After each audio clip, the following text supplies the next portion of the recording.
Agad na nakapagpiyansa ang social media influencer vlogger na si Tony Fowler matapos siyang padalhan ng warrant of arrest at iparesto ng Pasay City Regional Trial Court Branch 108 nitong Biyernes, January 19, 2024.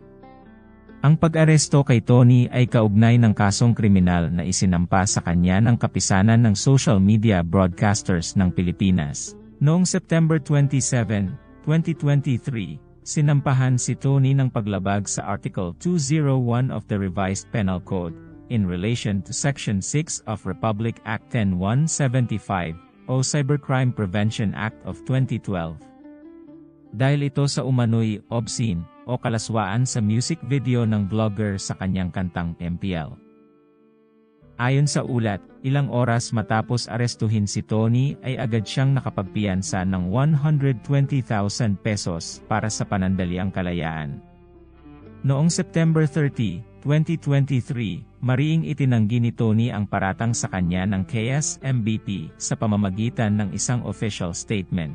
Nanindigan si Tony na wala siya umanong nilabag na batas.